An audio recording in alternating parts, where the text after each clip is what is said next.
새 우산을 10번 펼쳤는데 10번 모두 비가 새지 않았다고 해봅시다. 이 우산이 앞으로 만날 모든 폭풍우에서도 안전하다고 믿어도 될까요? 선뜻 그렇다고 답하기는 어렵습니다. 시험한 비가 얼마나 거셌는지, 바람은 어느 방향에서 불었는지 같은 조건부터 확인해야 하기 때문입니다. 최근 공개된 한 AI 모델의 안전보고서에도 이 우산과 꼭 닮은 숫자들이 등장합니다. 83.6%, 83.0%, 10.0%, 그리고 0%. 언뜻 보면 하나의 안전점수가 계속 요동친 것처럼 보입니다. 이 숫자들이 실제로 무엇을 뜻하는지 지금부터 하나씩 뜯어보겠습니다. 이 숫자들의 정체를 이해하려면 레드팀이라는 말부터 짚어볼 필요가 있습니다. 레드팀의 전통은 아군의 방어선에서 허점을 찾기 위해 일부러 적군 역할을 맡는 군사 모의훈련과 워게임에서 발전했습니다. 방어하는 쪽에서 놓치기 쉬운 허점을 공격자의 눈으로 먼저 찾아보자는 발상입니다. 이 개념은 AI 보안 영역에도 들어왔습니다. 지금은 AI의 안전장치를 일부러 무너뜨려보는 팀을 가리키는 말로 쓰입니다. 2026년 7월 9일 공개된 GPT-5.6 시스템 카드에는 자동화된 레드팀이 찾아낸 범용 탈옥을 사이버짐이라는 사이버 보안 과제에 적용해본 실험이 담겨 있습니다. 자동차를 예로 들어보겠습니다. 자동차 회사가 신차를 내놓을 때는 성능 테스트와 안전 테스트를 서로 다른 시험대에 올립니다. 하나는 얼마나 잘 달리는지를 재고, 다른 하나는 충돌 사고에서 탑승자를 얼마나 잘 지키는지를 봅니다. 최고 속도에서 좋은 기록을 냈다고 해서 그 기록이 곧 충돌 안전성을 보장하는 것은 아닙니다. 자동차가 주행시험 코스의 83.6%를 완주했다고 해서 사고 확률이 16.4%라는 뜻이 아닌 것처럼 AI 평가에서도 얼마나 잘하는가와 얼마나 안전한가는 서로 다른 잣대로 봐야 합니다. 83.6%는 정확히 무엇을 뜻할까요? 이 수치는 안전장치가 적용되지 않은 GPT-5.6 소리, 범용 탈옥 없이 사이버짐 과제를 얼마나 해결했는지를 보여주는 성공률입니다. 쉽게 말해 안전점수라기보다 모델이 본래 사이버 보안 과제를 얼마나 잘 해결하는지를 보여주는 실력 점수에 더 가깝습니다. 83.6%라는 숫자만 보고 모델이 그만큼 위험하다거나 반대로 그만큼 안전하다고 해석해서는 안 됩니다. 83.0%에서는 무엇이 달라졌을까요? 이번에는 안전장치를 끈 상태를 그대로 유지한 채 범용 탈옥 공격을 추가했습니다. 사이버짐 과제 성공률은 83.6%에서 83.0%로 바뀌었습니다. 차이는 0.6%포인트입니다. 적어도 이 사이버짐 평가에서는 범용 탈옥을 덧붙여도 과제 성공률이 거의 변하지 않았습니다. 이 결과는 탈옥이 모델의 사이버 과제 수행 능력을 크게 떨어뜨린 흔적은 보이지 않았다고 읽는 편이 정확합니다. 비유하자면 뒷문으로 몰래 들어온 사람이 원래 초대받은 손님과 똑같이 파티를 즐기는 상황과 비슷합니다. 뒷문으로 들어왔다는 사실은 문제지만 그 사람이 파티에서 무엇을 할 수 있는지는 이미 정해져 있었던 셈입니다. 83.0%를 볼 때 반드시 짚어야 할 오해가 하나 있습니다. 이 숫자만 보면 일반 사용자도 10번 중 8번 정도는 탈옥에 성공할 수 있겠다고 생각하기 쉽습니다. 실제로는 사실과 거리가 있습니다. 이 수치는 안전장치를 아예 제거한 상태에서 자동화된 레드팀이 막대한 자원을 들여 찾아낸 최선의 공격 하나를 적용한 결과입니다. 우리가 실제로 마주하는 서비스는 안전장치가 켜진 채로 작동합니다. 따라서 이 83%를 실제 서비스에서 일반 사용자가 한번 공격했을 때의 성공 확률처럼 읽어서는 안 됩니다. 조건 자체가 다른 두 환경을 같은 선상에서 비교해서는 안 됩니다. 세 번째 숫자는 10.0%입니다.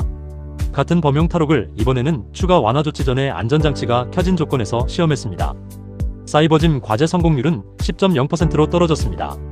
같은 범용 탈옥을 기준으로 보면 안전장치가 없을 때는 83.0%였고 안전장치가 켜진 조건에서는 10.0%였습니다.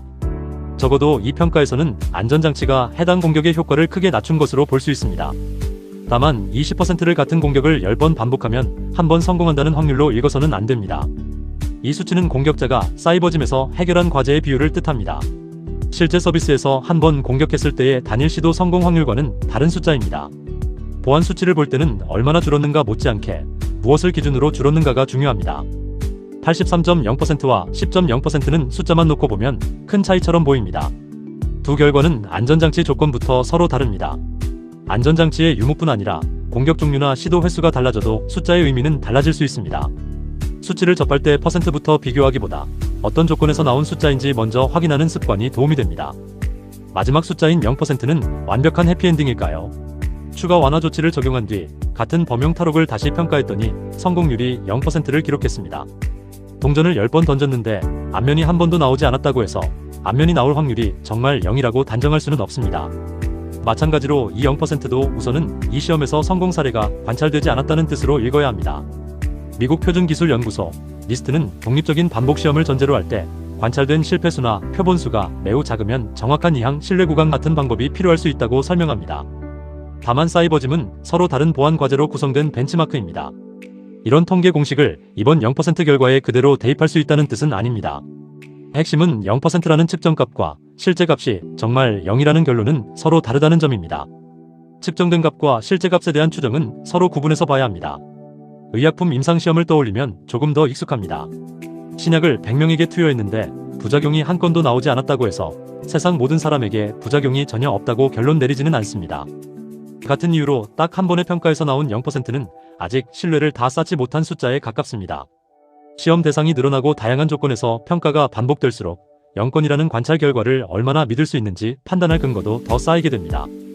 하나의 측정값을 곧바로 실제 세계의 절대적인 값으로 받아들이지 않는 것이 중요합니다. 이번 0%라는 결과도 같은 원리로 봐야 합니다. 0%로 확인된 것은 그 특정한 범용 탈옥을 추가 완화 조치 이후 같은 평가 틀에서 다시 시험한 결과입니다. 자물쇠 수리공이 도둑이 사용한 특정 열쇠 모양을 분석해 자물쇠를 보강했다고 해서 다른 방식의 공격 가능성까지 모두 사라졌다고 단정할 수는 없습니다.